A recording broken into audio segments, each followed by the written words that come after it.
Hello everyone, welcome back to my channel. मेरा नाम है सौम्या द्विवेदी। जैसा कि आप सभी को पता है कि इस टाइम एसएससी जीडी का एग्जाम चल रहा है। मेरा भी एग्जाम 7 फरवरी को फर्स्ट शिफ्ट में था, तो मैंने उसकी रिव्यू से रिलेटेड एक वीडियो अपलोड की थी जिसमें मैंने आपको सारी चीज़ बताई थी कि किस तरह के क्वेश्चन पूछे जा रहे हैं हर सब्जेक्ट से। लेकिन बहुत सारे लोगों ने मुझसे हिंदी और रीजनिंग के लिए पूछा कि हिंदी और रीजनिंग में किस तरह से क्वेश्चन पूछे जा रहे हैं। जैसा कि मैंने थोड़ा उसमें बता दिया आपको कि किस तरह के क्वेश्चन परेशान कर रहे हैं, लेकिन मैं इसमें आपको पूरा फुल डिटेल से बताऊंगी कि कौन कौन से क्वेश्चन पूछे जा रहे हैं, किस तरह के क्वेश्चन पूछे जा रहे हैं। रीजनिंग और हिंदी में दोनों में मैं आपको बताऊंगी।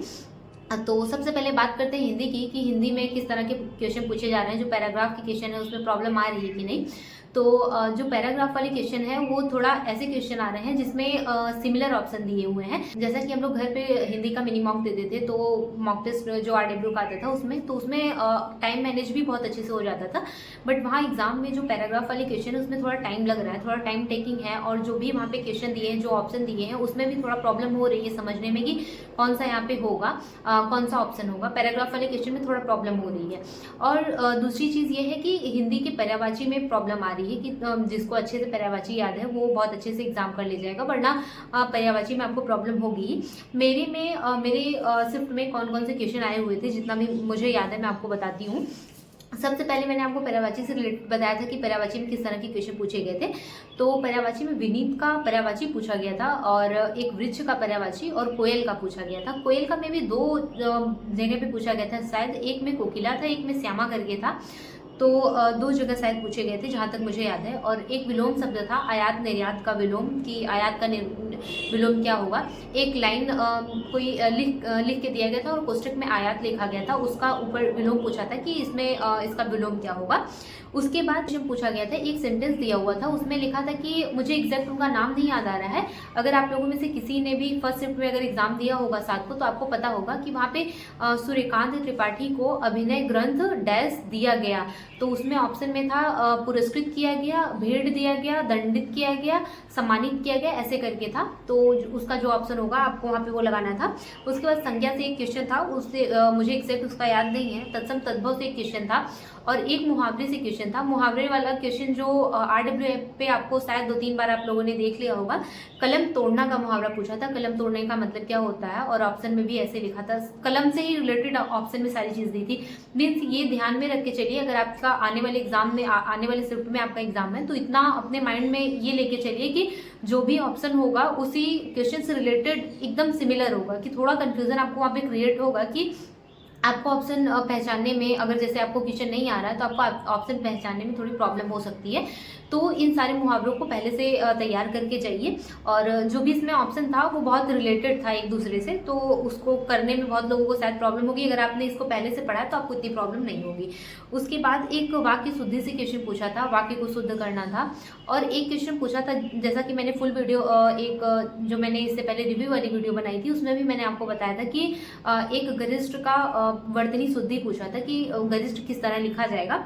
और एक पैराग्राफ वाला क्वेश्चन था। पैराग्राफ वाले क्वेश्चन मैंने आपको बताया कि वो बहुत बड़ा था और उसको थोड़ा पढ़ने में भी टाइम लगा, और जो भी उसके ऑप्शन थे उसको समझने में भी टाइम लगा। जब मैंने पूरा पेपर किया था उस टाइम में मैंने हिंदी के एक पैराग्राफ से क्वेश्चन छोड़े थे और 2 पर्यायवाची की क्वेश्चन छोड़े थे। जब मैं बाद में उसको करने आई थी तो मैंने ऐसे एक श्रेष्ठ था, लास्ट वाला एक 5 नंबर का था, कुछ श्रेष्ठ था, आवश्यक था, ऐसे करके 3-4 सिमिलर चीज़ दी थी। तो थोड़ा कन्फ्यूजन हो रहा था वहाँ पे, और थोड़ा टाइम इसी की वजह से वहाँ पे ज़्यादा लगा।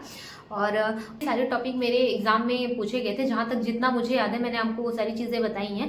आप 3-4 चीज़ पे बहुत अच्छे से फोकस करिए। अभी अगर आप लैपटॉप या कंप्यूटर पे टेस्ट दे रहे हैं तो आपका टाइम मैनेजमेंट अभी तक शायद बहुत अच्छा हो गया होगा। अगर आप फ़ोन में दे रहे हैं तो आप एक बार ये प्रैक्टिस कर लीजिए कि अगर कोई टफ पैराग्राफ आ गया और सिमिलर वहाँ पे ऑप्शन दे दिए हैं और किस तरह उसको करें, तो एक बार उसमें अपना टाइम मैनेज कर लीजिए कि 2-3 बार उस चीज़ की प्रैक्टिस कर लीजिए। तो हो सकता है वहाँ से आपका टाइम थोड़ा बच जाएगा और वहाँ से आपको थोड़ा हेल्प मिलेगा। और उसके साथ साथ विलोम शब्द तो बहुत सिंपल पूछे जा रहे हैं, विलोम शब्द में उतनी प्रॉब्लम नहीं हो रही, लेकिन पर्यायवाची में प्रॉब्लम हो सकती है। तो पर्यायवाची बहुत अच्छे से तैयार कर लीजिए। प्रीवियस ईयर में जितने भी पर्यायवाची अभी तक आए हैं, जहाँ से आप अभी तक प्रिपेयर कर रहे थे, उसको एक बार बहुत अच्छे से पढ़ लीजिए। ये नहीं कि सिर्फ ऊपर से पढ़ के उसको छोड़ दीजिए, उसको बहुत अच्छे से डीपली पढ़िए। एक एक जो बीच का वर्ड है उसको पढ़िए, क्योंकि कहीं से भी पर्यायवाची उठा के दे रहा है तो उसको समझने में थोड़ा प्रॉब्लम हो रही है। और मुझे तो हुई, मुझे पर्यायवाची में प्रॉब्लम हुई। जितना मैं सोच के गई थी हिंदी में इतना अच्छा कर लूँगी, उतना शायद मेरे से नहीं हो पाया और पर्यायवाची में ही नंबर कट जाएगा मेरा, क्योंकि मेरा 2 पर्यायवाची गलत हो गया है। तो आप लोग इसको समझ के चलिए। और बात करते हैं रीजनिंग के बारे में। तो रीजनिंग में मैंने आपको पहले भी बताया कि जिस तरह रीजनिंग पूछी जा रही है वो बहुत इजी है। अगर आप टेस्ट दे रहे हैं, आपका RW पे टेस्ट दे रहे हैं या फिर कहीं भी टेस्ट दे रहे हैं, रीजनिंग जितने भी सेक्शन है सबसे इजी रीजनिंग मुझे लगा है। और रीजनिंग में जो भी क्वेश्चन आ रहे हैं बहुत अच्छे हैं, करने लायक क्वेश्चन है।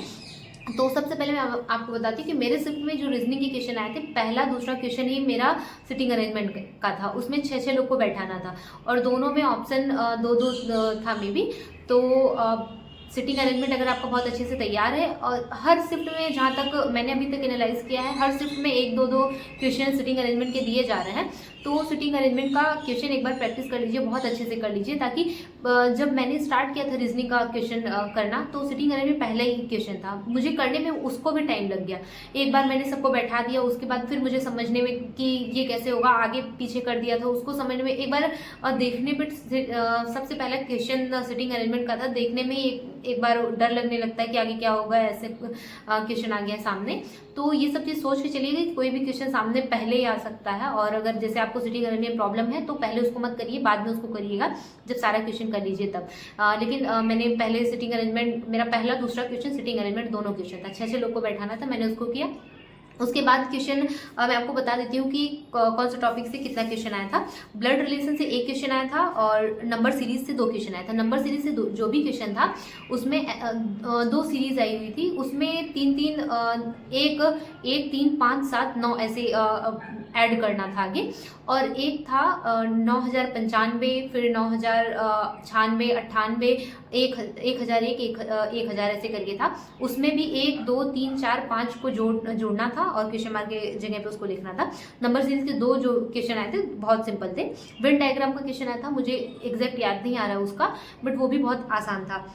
एनालॉजी की क्वेश्चन 1 आया था और सिटिंग अरेंजमेंट का जैसे कि मैंने आपको बताया 2 क्वेश्चन आया था। पासे का 1 क्वेश्चन आया था। पासे का 1 क्वेश्चन था, 2 सिमिलर चीज़ थी, उनको कट करके वहाँ पे लिखना था। मैथमेटिकल ऑपरेशन का 2 क्वेश्चन था, मे बी 1 क्वेश्चन था, इतना एग्जैक्ट याद नहीं आ रहा है। और कोडिंग डिकोडिंग के 3 क्वेश्चन थे। कोडिंग डिकोडिंग के 3 क्वेश्चन थे जिसमें से मैं 1 क्वेश्चन कर ही नहीं पाई थी और 2 क्वेश्चन मेरा हुआ था। मिरर का 1 क्वेश्चन आया था, उसको दाएं साइड बताना था किस तरह होगा। उसके बाद फिगर सीरीज का क्वेश्चन आया था जो सर ने बहुत अच्छे से पढ़ाया है। अगर आप लोग को अगर इन सब चीज़ टॉपिक में प्रॉब्लम हो रही है तो उसको अच्छे से समझ के जाइएगा, एक बार प्रैक्टिस कर लीजिए। अगर अभी आपका क्वेश्चन नहीं बन रहा है, 1-2 क्वेश्चन गलत हो रहा है, तो उसको बहुत अच्छे से तैयार कर लीजिए। कोई भी अगर आप एग्ज़ाम देने जा रहे हैं और आपका मतलब उस टाइम माइंड एकदम शार्प चल रहा है, मीन्स कोई भी आपको प्रॉब्लम नहीं है, आप फटाफट जिस तरह घर पे क्वेश्चन करते हैं उस तरह वहाँ पे कर रहे हैं, तो आपका हर एक सेक्शन बहुत अच्छा जाएगा, बहुत बेस्ट जाएगा। इस तरह की क्वेश्चन आ रहे हैं। प्रॉब्लम हो सकती है अगर आपका मैथ और GS में थोड़ा अगर प्रॉब्लम है तो वहाँ पर हो सकती है। बाकी रीजनिंग में और हिंदी में भी उतना सही, हिंदी में 1-2 क्वेश्चन परेशान कर सकते हैं, बाकी सही है पेपर।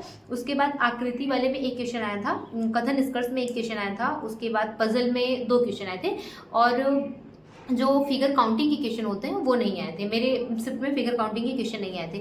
तो ये है रीजनिंग का कि रीजनिंग में इस तरह के क्वेश्चन पूछे गए थे। अगर आपको कोडिंग डिकोडिंग में, जैसे कि उस टाइम मुझे उस कोडिंग जो मैंने क्वेश्चन छोड़ा था उसमें मुझे लॉजिक ही नहीं समझ में आ रहा था कि इसमें क्या लॉजिक लगेगा। मैंने 2-3 बार ट्राई किया, नहीं हुआ तो मैंने उसको स्किप कर दिया। अगर आपको इन सारे टॉपिक में कुछ भी प्रॉब्लम हो रही है तो उसको बहुत अच्छे से प्रिपेयर करके जाइए, क्योंकि एग्जाम में ऐसा है कि टाइम मैनेज नहीं हो पा रहा है, टाइम ही बहुत जल्दी बीत जाता है, कब बीत जाता है पता ही नहीं चलता। तो इन सब चीज़ का ध्यान रखिए और एक छोटी छोटी चीज़ का मतलब पूरा प्रॉपर ध्यान रखिए। जैसे हम लोग ये सोच के चलते हैं कि इतने क्वेश्चन करेंगे एग्जाम में, इतने अचीव करके आएंगे, हिंदी में इतना, मैथ में इतना। तो अगर आपने माइंडसेट वो बनाया है तो ये सारे एनालाइज देख के, ये सारी चीज़ें आप देख के इतना अपने माइंड में रखिए कि एक भी क्वेश्चन हिंदी का, एक भी क्वेश्चन रीजनिंग का ऐसे ही ना चला जाए, मीन्स या तो छोड़ना ना पड़े या फिर कहीं गलत ना हो जाए।